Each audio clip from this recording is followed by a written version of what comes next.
आज मैं आपको प्राप्त और प्रतीति पर कुछ व्याख्यान देना चाहता हूँ। दो वस्तुएं हैं, प्राप्त और प्रतीति।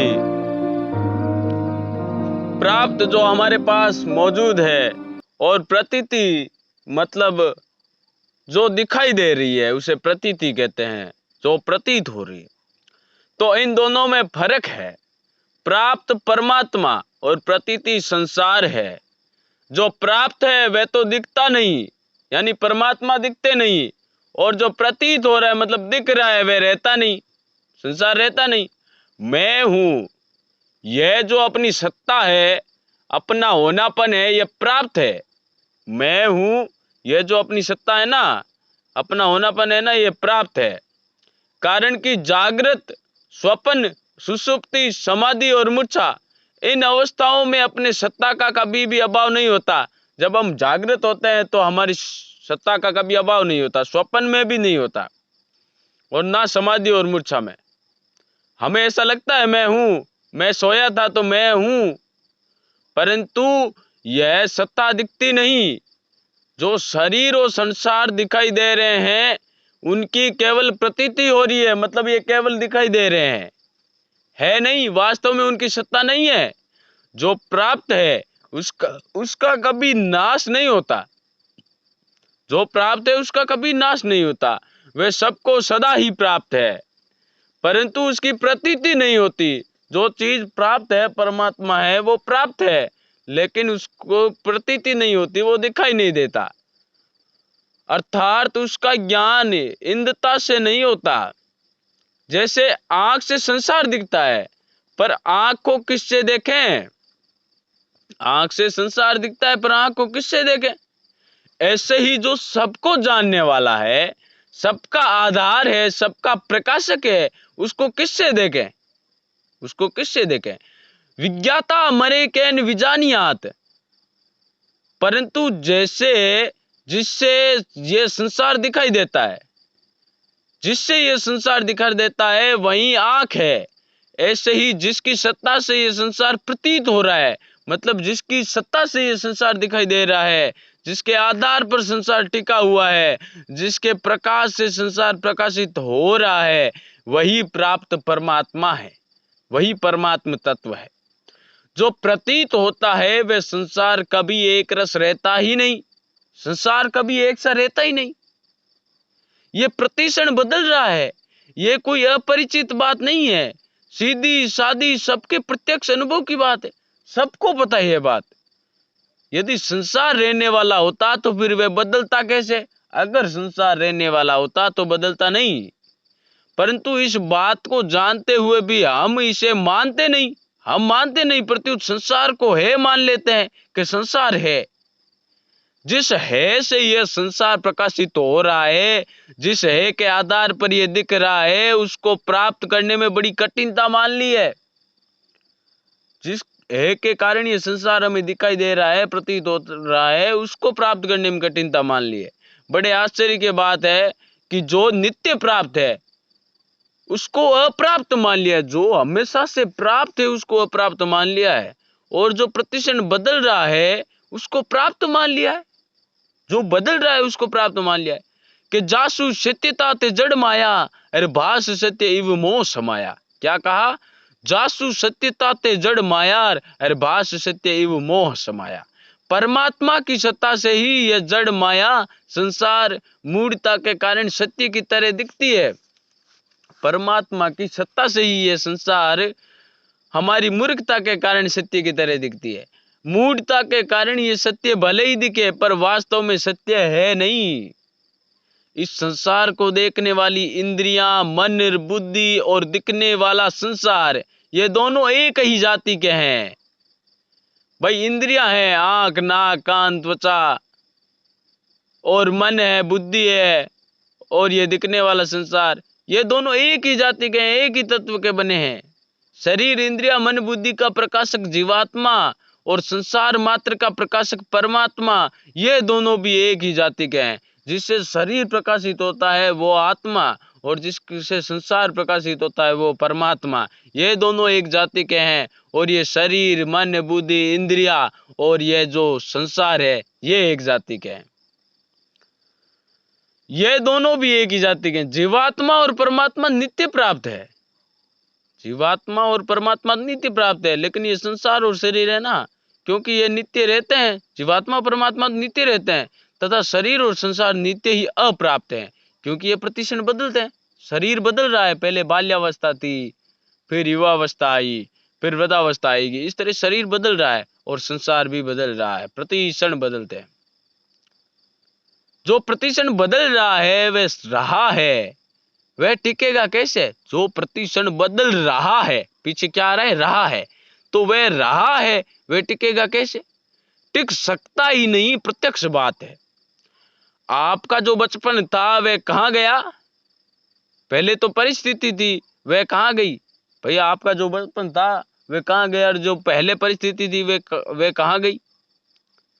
ये सब का सब नहीं में ही भर्ती हो रहा है, परंतु जो नहीं में भर्ती होने वाले को जानता है वह नहीं में भर्ती कैसे होगा? जो नहीं में भर्ती होने वाले को जानता है वह नहीं में भर्ती कैसे होगा? वह तो है ही। यदि वह नहीं हो तो फिर नहीं को जानेगा कौन? जो नहीं को जानने वाला है उसकी प्राप्ति के लिए क्या करें? यानी आत्मा और परमात्मा की प्राप्ति के लिए क्या करें? कुछ नहीं करें। कुछ नहीं करने का अर्थ आलस्य, अकर्मण्यता, प्रमाद नहीं है। आप सोचेंगे कुछ नहीं करना है, चलो बैठ जाते हैं, उसका मतलब यह नहीं है कि आलस्य करो, अकर्मण्यता, कर्म छोड़ दो, प्रमादी बन जाओ। कुछ नहीं करने का अर्थ है जो है उसमें स्थित हो जाए, यानी परमात्मा और आत्मा में स्थित। गीता ने कहा है आत्मसंस्तम मनि कृत्वा ने किंचिदपि चिंतयेत। तात्पर्य है कि जो आत्मा सर्वत्र गया हुआ है, अतति सर्वत्र गच्छति इति आत्मा, अर्थात जो सर्वत्र परिपूर्ण है, सब जगह, उसमें स्थित होकर के कुछ भी चिंतन नहीं करें। कारण कि परमात्मा का चिंतन करोगे तो अपनी स्थिति से नीचे आ जाओगे। परमात्मा को अपने से अलग मानने पर ही चिंतन होगा। परमात्मा को अगर अपने से अलग मानेंगे, आत्मा और परमात्मा एक ही है, लेकिन इसको अलग मानेंगे, चिंतन करेंगे तो अपनी स्थिति से नीचे आ जाएंगे। क्योंकि चिंतन में जिसका चिंतन किया जाए वह और चिंतन करने वाला दोनों अलग अलग होते हैं। अगर हम किसी चीज का चिंतन करते हैं तो जिसका चिंतन किया जाए और हम अलग अलग हो गए, इसलिए है में स्थित होकर चुप हो जाएं। यह युक्ति बहुत बढ़िया है। जो है ना उसमें स्थित होकर चुप हो जाएं, यह बहुत बढ़िया युक्ति है। चुप होने से है में अपनी स्वतः सिद्ध स्थिति अनुभव हो जाएगा। चुप होने से अनुभव हो जाएगा उस परमात्मा। इस स्वतः सिद्ध स्थिति को गीता ने स्वस्थ पद से कहा है। वास्तव में सभी मनुष्य स्व में ही स्थित रहते हैं, पर भूल से अपनी स्थिति यानी पर शरीर में मान लेते हैं। सभी आत्मा अपने में स्थित है, परंतु वे भूल से शरीर में अपनी स्थिति मान। गीता ने कहा है पुरुष है सुख दुखा नाम भोक्तृत्व हेतु रुच्यते, अर्थात पुरुष सुख दुखों के भोक्तापन में हेतु बनता है। सुख दुख के भोक्तापन में हेतु बन रहा है। कौन सा पुरुष सुख दुखों का भोक्ता बनता है? पुरुष है प्रकृतिस्थो ही भुक्ते प्रकृति जान गुणान, अर्थात प्रकृतिस्थ पुरुष ही प्रकृति जन्य गुणों का सुख दुखों का भोक्ता बनता है। वह सुख दुख में सम कब होता है? स्वयं में स्थित होने पर। सुख दुख में आदमी सम कब होता है? जब स्वयं में स्थित हो। स्वयं में स्थित होने में भी क्या कोई मेहनत करनी पड़ती है? स्वयं में स्थित तो है ही, कोई मेहनत करनी नहीं है। इसलिए कोई भी चिंतन नहीं करें। इस अवस्था में जितना ठहर सको उतना ठहर जाओ। स्वयं में स्थित है ना, इस अवस्था में मतलब कुछ चिंतन नहीं करना है। इस अवस्था में जितना ठहर सको ठहर जाओ। कोई स्फूर्णा पैदा हो तो उसको सत्ता नहीं दो, वह अपने आप नष्ट हो जाएगी। पैदा होने वाली चीज नष्ट होने वाली होती है। अगर कोई स्फूर्णा पैदा होगी तो वो पैदा होने वाली चीज है और वो अपने आप नष्ट हो जाएगी। पैदा होने के बाद खास काम नष्ट होना ही है। जैसे मनुष्य का अगर जन्म हो जाए तो खास काम मृत्यु का ही है। अतः नष्ट होने वाली चीज का क्या ख्याल करें? आ गई तो आ गई और चली गई तो चली गई। लहर उठ गई, लहर समुद्र में लहर उठती है, तो लहर उठ गई फिर शांत हो गई। इसमें राजी और नाराज क्या हो? आई हुई चीज जाती हुई दिख जाए तो क्या अपराध हो गया? उसको अच्छी और मंदी समझना ही फंसना है। आई हुई चीज को जाती हुई जानने और दुख करने से उसी में तो फंसना है। वे आई है तो उसको जाने दो, उसकी उपेक्षा करो, उससे उदासीन रहो। लोग मन को रोकने के लिए बहुत मेहनत करते हैं। लोग मन को रोकने के लिए मेहनत करते हैं कि मन शांत कैसे हो, पर मन रुकता नहीं। मन को रोकना नहीं है, मन को ने तो रोकना है और ने चलाना है जैसा पड़ा रहना।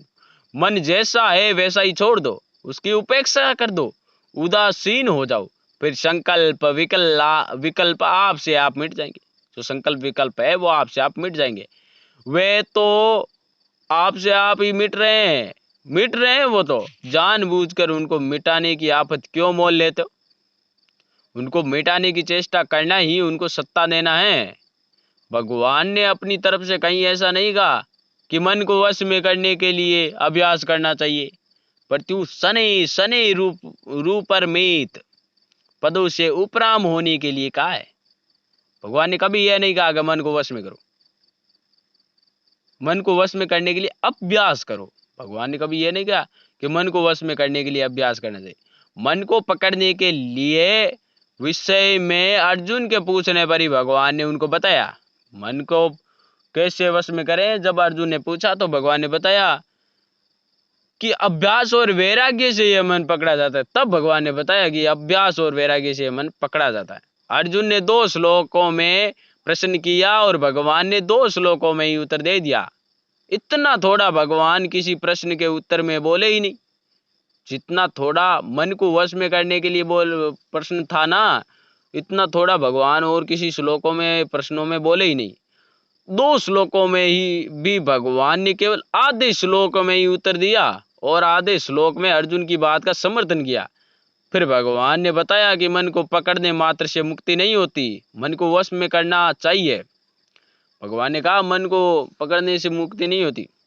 असंयतात्मा योगो दुष्प्राप इति में मति अरवश्य आत्मना तु यतता शक्यो अवाप्नुमुपायत। कि जिसका मन वश में नहीं है, उच्च श्रृंखल है, अर्थात सांसारिक भोगों में जिसकी रुचि है, उसके द्वारा योग प्राप्त करना कठिन है। जो सांसारिक भोगों में पड़ा रहता है ना, जीभ के स्वाद में, लोभ माया पैसा, तो वो क्या है कि उसका योग प्राप्त करना कठिन है। जो मान बढ़ाई आदर सत्कार सुख उसमें रहता है तो वो योग प्राप्त नहीं कर सकता। परंतु जिसका मन वश में है, ऐसे यत्न करने वाले साधक को योग प्राप्त हो सकता है। मन को वश में करने का अर्थ यह नहीं है कि मन को मैं पकड़ लूं, एकाग्र कर लूं। मन के वश में न होना ही मन को वश में करना है। मन के वश में मत हो। इसी तरह भगवान ने इंद्रियों के तथा राग द्वेष के वश में न होने की बात कही है कि राग द्वेष वियुक्तेषु प्रसादमधिगच्छति। भगवान ने क्या कहा? इंद्रियों के और राग द्वेष के वश में मत हो। इंद्रियां क्या हो गई? हमारी आंखें, हमारे नाक, हमारा कान, हमारा मुंह, मतलब त्वचा और जीभ, ये 5 इंद्रियां हैं। और कर्म इंद्रियों में हाथ पैर भी आ जाते हैं। तो वश में न होने का अर्थ है कि उसके कहने के अनुसार काम नहीं करें और उसकी दशा देखकर चिंतित न हो। वह जो बहता है त्यों बहता रहे, स्वयं उससे अलग रहे, तटस्थ रहे, मन जैसा है पड़ा रहे। नहीं तो वास्तव में आप उससे तटस्थ ही हो, आप उसके साथ रहते नहीं हो। मन के साथ आप नहीं रहते हो। वह तो बदलता है पर आप नहीं बदलते। मन तो हर घड़ी बदलता है पर आप नहीं बदलते। आप बिल्कुल उससे अलग हो। इस तरह उसको अपने से अलग जानना है। मन के चंचल होने से आपका क्या बिगड़ गया?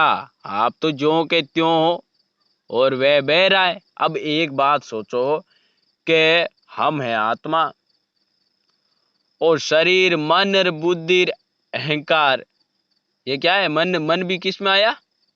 जड़ में आ गया। तो मन और आत्मा अलग अलग है, तो हम उसके साथ है ही नहीं। यह भी एक तमाशा है। मन को ठीक करने में कई वर्ष लग जाते हैं पर ठीक होता नहीं। ठीक कैसे हो? वह ठीक होने वाला है ही नहीं। मन तो है ही ऐसा, आप तो उल्टे उसको बल देते हो, उसको चंचल बनाते हो और कहते हो कि मन को रोकते हैं, संसार को याद करते हो और कहते हो कि भगवान का पूरा भजन ध्यान करते हैं। एकांत में घंटा भर बैठे तो उसमें कितनी देर भगवान याद आए? भगवान को तो याद करना पड़ता है, पर संसार आपसे आप याद आता है। इस विषय में एक बात बड़ी शांति से समझने की है कि जो आपसे आप याद आता है उसकी आप पर जिम्मेवारी नहीं होती। भाई आप संसार है वो आपसे आप याद आता है, भगवान को तो याद करना पड़ता है, और जो आपसे आप याद आता है उसकी जिम्मेवारी आप पर नहीं होती। अतः जो आपसे आप याद आता है उसमें मुफ्त में ही क्यों उलझते हो? इस पूर्ण आपसे आप उत्पन्न होती है और आपसे आप शांत हो जाती है। आप क्यों आपद में पड़ते हो? मनुष्य की जिम्मेवारी करने पर है, वो करने पर होती है।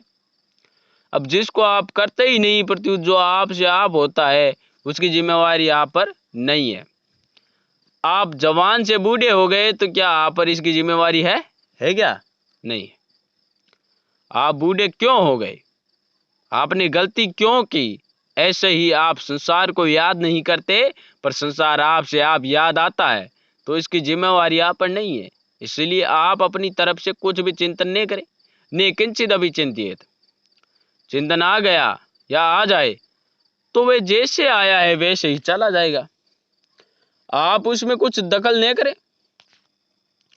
यह बहुत ही बढ़िया युक्ति है। आपके विश्वास के लिए कहता हूं कि हमारे को तो यह युक्ति बहुत वर्षों के बाद मिली है। आप तो इस युक्ति को अभी भी काम में ले लो, मन की उपेक्षा कर दो, बस आप ठीक ठिकाने आ गए। मन के साथ मिलकर उसको एकाग्र करने की चेष्टा करना इतना बढ़िया उपाय नहीं है, कारण कि ऐसा करने से उसको सत्ता मिलेगी। अगर मन को वश में करने के लिए हमें एकाग्र होना पड़ेगा उसके साथ मिलकर, तो वो तो इतनी बढ़िया बात नहीं है, कारण कि ऐसा करने से उसको सत्ता मिलेगी, मन को सत्ता मिलेगी। जो है नहीं उसको मिटाने की चेष्टा करने का अर्थ है उसको है मानना। जैसे मन तो जड़ चीज है, अब वो तो मिट रहा है और उसको मिटाने की चेष्टा करते हैं, मतलब उसको हम मान रहे। अब है नहीं, वो दिख रहा है, प्रतीत हो रहा है। मैंने क्या था, प्राप्त और प्रतीत। तो चिंतन या तो भूतकाल का होता है या भविष्य काल का, वर्तमान काल का चिंतन नहीं होता, वर्तमान का चिंतन नहीं होता। अतः जो वर्तमान में है ही नहीं उसको है मान लिया, यही तो गलती की है। उसको है मानकर फिर उसको मिटाते हो तो ये मिटाना नहीं हुआ, पहले मान लिया गया यह है और फिर मिटाते, प्रत्युत उसको दृढ़ करना हुआ। जो घटना बीत गई वह अब है ही नहीं, और जो घटना भविष्य में हो सकती है वह भी अब नहीं है। भाई जो घटना पीछे बीत गई वो अब तो नहीं है भविष्य में, और जो अब वर्तमान में नहीं है, और जो भविष्य में है वो अभी तो नहीं है। जो अभी है ही नहीं उसको तो पकड़ते हो, उसे युद्ध करते हो, पर जो परमात्मा अभी है उसकी तरफ देखते ही नहीं। जो है ही नहीं उसकी तरफ पकड़ते हो, उसे युद्ध करते हो, और जो परमात्मा है उसकी तरफ देखते ही नहीं। वर्तमान तो केवल परमात्मा ही है, वर्तमान में तो केवल परमात्मा ही है, उसको तो मानते ही नहीं। और जो वास्तव में है ही नहीं उसको मान लिया। वास्तव में वर्तमान काल की सत्ता ही नहीं, भूत और भविष्य की संधि को ही वर्तमान कह देते हैं। वास्तव में तो वर्तमान काल भी नहीं है, भूत और भविष्य की संधि को वर्तमान कह देते हैं। वर्तमान तो एकमात्र परमात्मा ही है, एकमात्र परमात्मा। भगवान कहते हैं कि वेदा हम समतीतानि वर्तमानानि चार्जुन भविष्याणि च भूतानि माम तु वेद ने कंचन। गीता का श्लोक है कि जो प्राणी भूतकाल में हो चुके हैं, जो वर्तमान में हैं और जो भविष्य में होंगे, उन सबको मैं जानता हूँ। भगवान कहते हैं जो पहले हो गए ना भूतकाल में, और जो अभी है और जो भविष्य में होंगे, उन सबको मैं जानता हूँ, पर मेरे को कोई नहीं जानता। मतलब भगवान भविष्य वाले आगे जो आदमी होंगे उनको भी जानते। या अयम वेद पदों में केवल वर्तमान काल का प्रयोग करने का तात्पर्य है कि परमात्मा के लिए सब कुछ वर्तमान ही है। अतः वर्तमान में सत्ता रूप से एक परमात्मा ही है। अब उसका चिंतन क्या करें? जो है उसमें ही पूरे डूबे रहें, वह हमारा है, हम उसके हैं, वह हमारे में है। क्षेत्रंगम चापी माम विधि सर्व क्षेत्रेषु भारत। अब उसकी प्राप्ति में कठिनता किस बात की? जो है उसमें ही डूबे हैं, और उसकी प्राप्ति में किसकी बात की? उसकी प्राप्ति के समान सुगम काम कोई है ही नहीं। पर सुगम भी तब कहा जाए जब कुछ करना पड़े। भाई सुगम कहते हैं हम, ये कठिन है, ये सरल है, वो तो कुछ करना पड़ता है तब कहते हैं। इसको तो करना है ही नहीं, मतलब ये सुगम भी, सुगम और असुगम कहना ही नहीं चाहिए। पर सुगम, जब कुछ करना ही नहीं पड़े तब हम उसको सुगम भी कैसे कहें? उसको कठिन माना है, इसलिए कठिनता का भाव दूर करने के लिए कहते हैं कि यह तो बड़ा सुगम है। परमात्मा है और सदा ही प्राप्त है, हर समय प्राप्त है, इसी समय भी प्राप्त है। इस पर दृढ़ रहना है हमें, इसी बात पर दृढ़ रहना। परमात्मा है और सदा ही प्राप्त है। सदा मतलब भूत भविष्य वर्तमान और अभी, चाहे कितनी उतल पुतल हो जाए वह सदा ज्यों का त्यों रहता है। कितना ही संसार तो निरंतर बहता है, पर वे परमात्मा है रूप से वही रहता है। संसार तो बहता रहता है पर परमात्मा है। नारायण नारायण नारायण नारायण।